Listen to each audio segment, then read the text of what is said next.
4,88,00,000 பேர் ஓட்டு போட்டிருக்காங்க. இதில் கிட்டத்தட்ட ஒரு 88,00,000 பேர் ஓட்டு போடலை. இது ஒன்றும் அதாவது இந்த வாக்காளர் திருத்தம் வந்தது இல்லையா, அதுக்கப்புறம் கிட்டத்தட்ட ஒரு 90 கோடி வாக்காளர்கள் பட்டியலேருந்து நீக்கப்படுகிறார்கள். அதாவது சத்தவன் 2 ஓட்டு ஒரு ஒருத்தர் இருக்கும், அது எல்லாம் நீக்கப்பட்டு இந்த ஃபிகர் வருதுன்னு வச்சுங்களேன். இதில் இப்போ இது ஒரு நல்ல முன்னேற்றம் தான். சென்னை போன்ற இடங்கள் கூட இருக்கிற ஓட்டில் ஒரு 85% போட்டிருக்கான். இந்த ஓட்டை இவங்க எப்படி பயன்படுத்துகிறான் பாருங்கன்ற. இப்போ நெல்லையில் ஒரு பகுதியில் ஏன் எங்கள் ஏரியாவுக்கு வந்து காசு கொடுக்கலன்னு ஜனங்க வந்து போராட்டம் பண்ணுற அளவில் இருக்குது. அப்போது இந்த ஓட்டு நடந்தவுடனே எல்லாரும் கொண்டாடுறான்ல, இவ்வளோ ஓட்டு போட்டாங்கன்னு. இன்னமும் இவ்வளவு ஓட்டு போட்டாங்கன்னு எல்லா இடத்துலையும் பேசுகிறாங்க, பெருமையாக பேசுகிறாங்கல்ல. தமிழ்நாட்டில் 2-3 இடங்களில் வந்து மக்கள் தேர்தலில் ஓட்டே போடலை. இன்றைக்கு இந்த தேர்தலில் இவ்வளோ ஓட்டு வந்திருக்கு, இன்னென்ன பேருக்கு இவ்வளோ ஓட்டு வந்திருக்கு, இவங்க வந்து வெற்றியை நோக்கி போவாங்கன்னு அறுதிக்கிட்டு சொல்ல முடியாத நிலைக்கு காரணம் விஜய் தான். விஜய் யாரோட ஓட்டை எடுத்திருப்பார்? ஒரு பார்டர் லெவலில் அதிமுக ஆட்சி அமைக்கும், இல்லை ஒரு 140க்குள்ளே இவங்க கணக்கு வந்து எல்லாம் புள்ளிவரோட கணக்கு பார்த்தா ஒரு 140லேருந்து ஒரு 160க்குள்ளே அதிமுக கைப்பற்றணும் தான் வந்து நமக்கு நம்பகமான தகவல்கள்லாம் சொல்கிறாங்க. அந்த ஜனங்க யோசித்து பார்த்தால கண்ணை மூடின்னு சொல்லலாம், திமுக திரும்பவும் ஆட்சிக்கு வரவே வராது. அப்பேற்பட்ட சூழலில் தான் இந்த தேர்தல் இன்னைக்கு வந்து நடந்து முடிஞ்சிருக்கு. 29ஆம் எக்ஸிட் போல் வரட்டும். நிச்சயமாக பெரும்பான்மையானவர்கள் சொல்கிறது வந்து அதிமுக ஆட்சி அமையும் தான் சொல்கிறாங்க.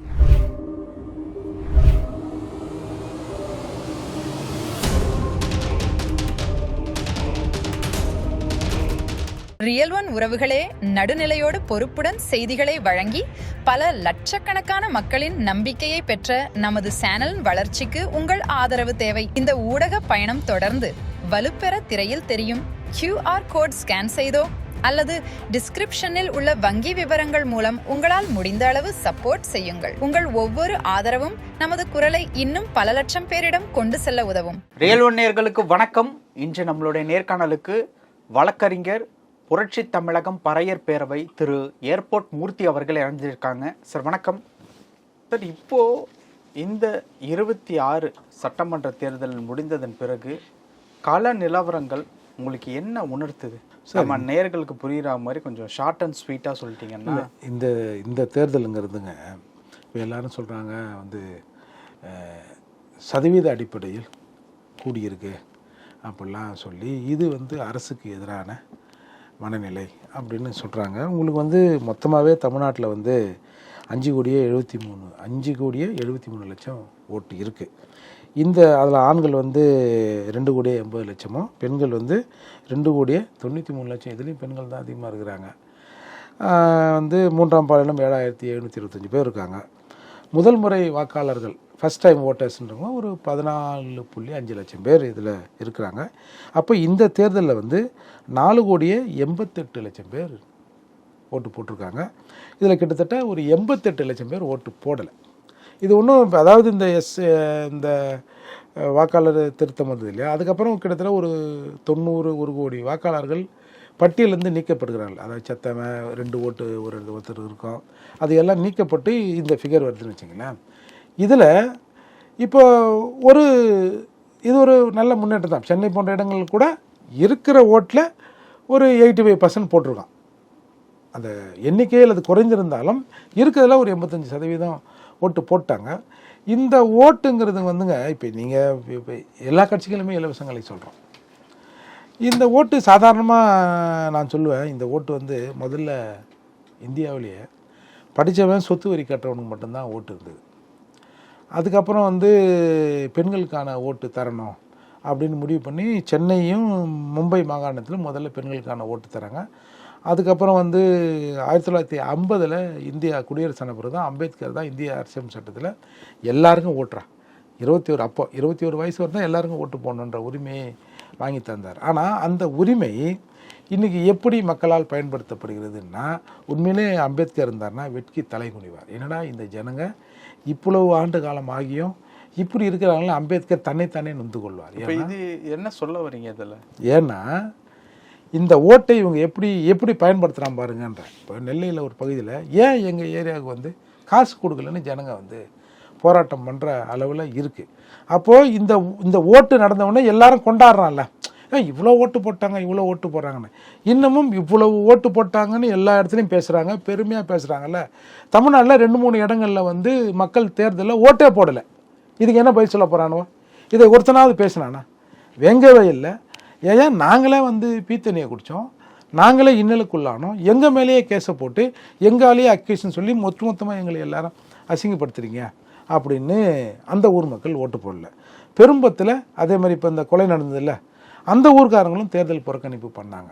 அப்போது இப்பேற்பட்ட சூழ்நிலை தான் நாம் வந்து இன்றைக்கி வந்து எக்ஸிட் போல கொண்டாடுறோம். இப்போ எக்ஸிட் போல்னால் இப்போ 23ஆம் தேதி அதை சொல்லலான்னு சொல்கிறாங்க.